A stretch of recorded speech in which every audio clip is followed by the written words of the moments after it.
अध्यक्ष सन्माननीय दत्तात्रय आरोग्य सर यांचे आगमन होत आहे. सर्व पदाधिकारी या ठिकाणी समस्त तालुका पंचायत समितीचे माजी उपसभापती नामदेव दादापती दिघे, माजी सरपंच तुकारामपती दिघे, मार्केट समितीचे माजी संचालक आत्माराम जगताप, आमचे गुरुवर्य पटावरे गुरुजी यांचं या ठिकाणी आगमन होत आहे. सर्वांचं विद्यालयातर्फे मनपूर्वक स्वागत. आपल्या सर्वांचं मनपूर्वक स्वागत. या ठिकाणी तालुका विज्ञान मंडळाचे सर्व पदाधिकारी उपस्थित आहेत, गणित अध्यापक संघाचे सर्व पदाधिकारी उपस्थित आहेत आणि सर्व विद्यार्थ्यांचे मार्गदर्शक शिक्षक विद्यालयाचे प्रतिनिधी.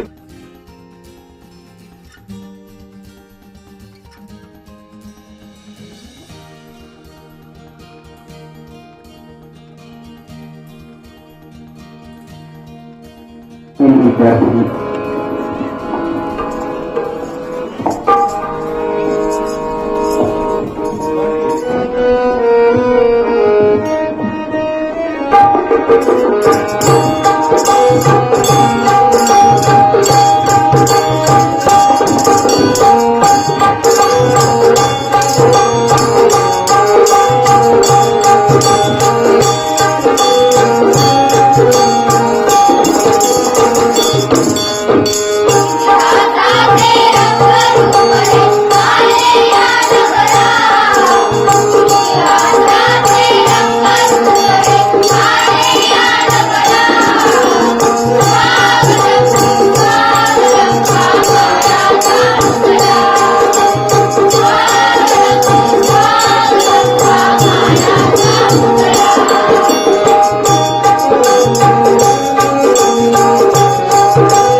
May I come in, sir?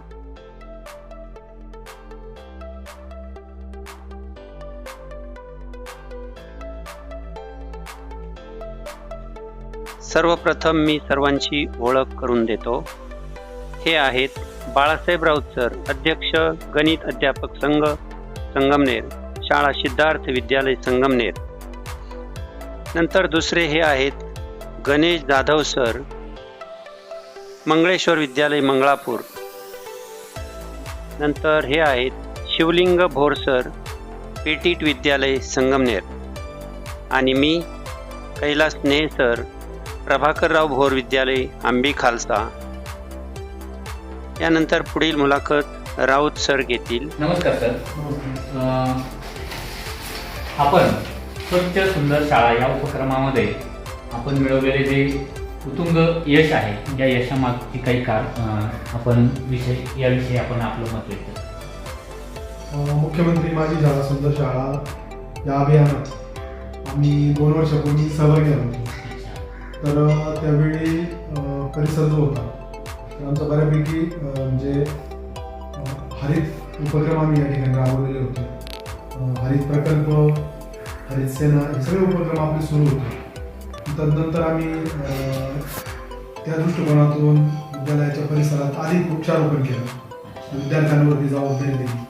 त्यानंतर त्या जे वृक्षारोपणाची काळजी घेण्यासाठी आमच्याकडं अगोदर 2 बोरवेल उपनलिका होत्या. त्यामध्ये सबमर्सिबल मोटर आहे, पुरेशी पाण्याची व्यवस्था आहे, त्यांना पाण्याच्या ड्रीपची व्यवस्था केलेली आहे. असं प्रत्येक विद्यार्थ्याला वगैरे अशी काय आम्ही ती जबाबदारी दिलेली नाही. ती सिस्टम सगळी आम्ही केलेली आहे ठिबकची.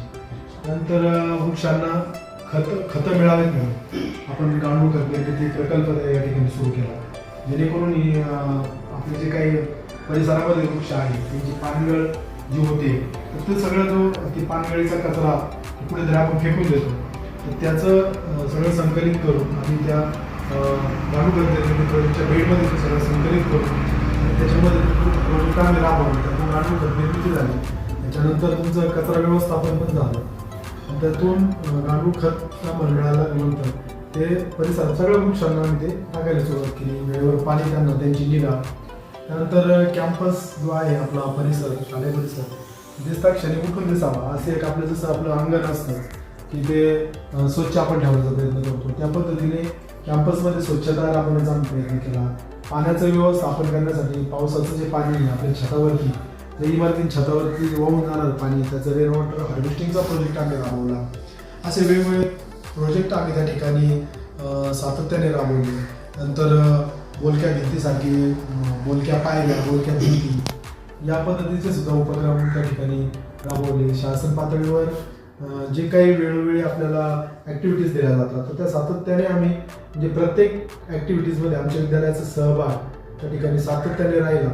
आणि म्हणून पहिल्यांदा आम्हाला म्हणजे पहिल्या टप्प्यामध्ये ज्यावेळी मुख्यमंत्री माझी शाळा टप्पा 1 सुरू होता त्यावेळी आम्हाला तालुक्यात 2य क्रमांक मिळाला.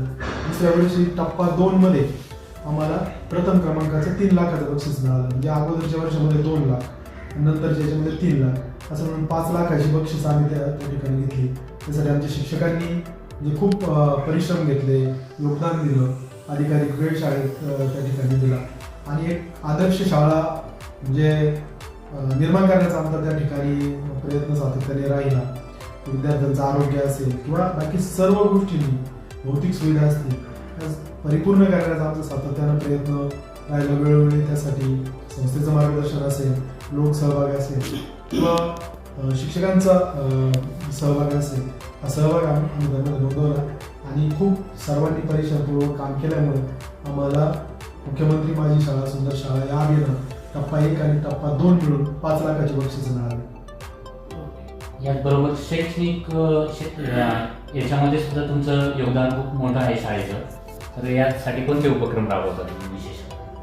आमच्या विद्यालयामध्ये आम्ही विद्यार्थ्यांची गुणवत्ता वाढवण्यासाठी पालकांचा सहभाग अधिक त्या ठिकाणी मिळवण्याचा प्रयत्न केला. वर्षातून 2दा शिक्षक पालक संवाद अभियान आम्ही ते राबवतो. शिक्षक पालक संवाद अभियानामध्ये आमचे जे काही वर्ग शिक्षक आहेत, क्लास टीचर, त्यांच्याकडे फॉर्म्स त्या ठिकाणी उपलब्ध करून दिले जातात. ते सगळे शिक्षक विद्यार्थ्याच्या घरोघरी जाऊन ते फॉर्म फिलअप करतात. त्या ठिकाणी पालक म्हणून आजी, आजोबा, आई, वडील, बहीण, भाऊ, कुणी कुटुंबातील कुणीही सदस्य असेल तर त्या ठिकाणी म्हणजे प्रत्यक्ष जाऊन GPS फोटो घेऊन त्या गृहभेटी त्या ठिकाणी केल्या जातात. त्यामुळे 2 गोष्टी होतात की विद्यार्थ्यांची जी काही शैक्षणिक प्रगती आहे तर ती त्या पालकांपर्यंत पोहोचते आणि त्या विद्यार्थ्याला पण एक त्याच्या मनामध्ये एक दबदबा असतो की आपले शिक्षक आपल्या घरापर्यंत येतात, त्यांना घर माहिती आहे, हा एक भाग झाला.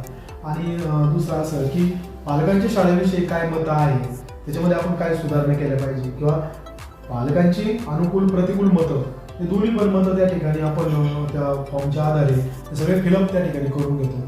आणि शाळा आणि पालक यांच्यामधलं अंतर कमी करण्यासाठी आम्ही शिक्षक पालक संवाद अभियान हे वर्षातून 2दा त्या ठिकाणी राबवतो. दर महिन्याच्या शेवटी जे काही आमचे 2 दिवस असतात तर त्या 2 दिवसामध्ये आम्ही 15 मार्काच्या गणित युनिट टेस्ट आम्ही घेतो. जेवढा सिलेबस शिकून झालेला असेल त्याच्यावरती 15 मार्काची आमची युनिट टेस्ट असते आणि ती दर महिना अखेरला म्हणजे 2 दिवसामध्ये ती घेतली जाते. नंतर त्याचे सगळं पेपर चेक करून वगैरे त्याचे लिस्ट बनवून ते सुद्धा अपडेट पालकांपर्यंत पोहोचवलं जातं. 10वीचे विद्यार्थी आहेत त्या 10वी 12वीच्या विद्यार्थ्यांसाठी आणि स्पेशली दर रविवारी त्या ठिकाणी 100 मार्काचा पेपर त्यांचा असतो.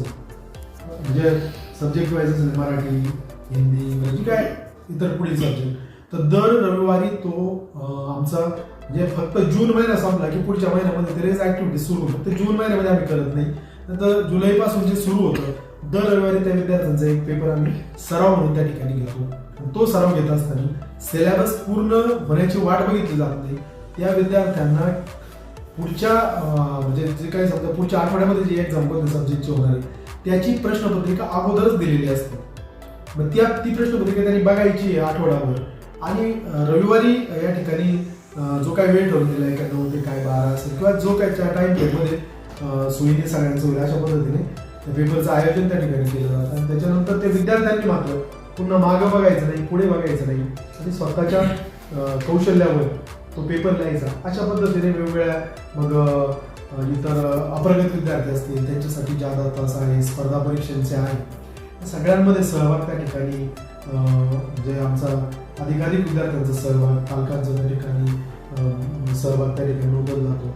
वेगवेगळे विद्यार्थी गरीब विद्यार्थी असतात त्यांना वेगवेगळ्या प्रकारची सपोर्ट सिस्टम असेल, मग त्याच्यामध्ये विद्यार्थ्यांना वया पुरवणं असेल, त्याच्या काही गरजा असतील, त्याचं काही आरोग्यविषयी सगळ्या गोष्टींवर काम त्या ठिकाणी केलं जातं. आणि म्हणून आमची जी काही दिवसेंदिवस गुणवत्ता आहे तर ती एक चांगल्या उंचीवर त्या ठिकाणी जाताना दिसते. सगळ्या तळागाळातील विद्यार्थ्यांना आपल्याला जरी बरोबर घेऊन जायचं असेल, परंतु काही विद्यार्थ्यांना काही शैक्षणिक उपलब्धता पालक करून देत नाही, कारण त्यांची परिस्थिती नसते. तर त्या ठिकाणी आम्ही स्वतः आमचे शिक्षक म्हणजे जे वर्ग शिक्षक आहेत ते जवळपास पालकाच्या भूमिकेमध्येच त्यांचं पालकत्व त्या वर्गाचं त्यांच्याकडे असतं आणि बाकीचं सगळं आम्ही सेंट्रलाइज त्या ठिकाणी करतो. शिक्षक पालक संवाद अभियानाच्या माध्यमातून आम्हाला त्या सगळ्या अपडेट असतात की विद्यार्थ्यांची घरची आर्थिक परिस्थिती कशी आहे, काय, या सगळ्या गोष्टी आम्हाला समजून जातात. नंतर त्या विद्यार्थ्यांना थोडं सपोर्ट. धन्यवाद सर, खूपच छान.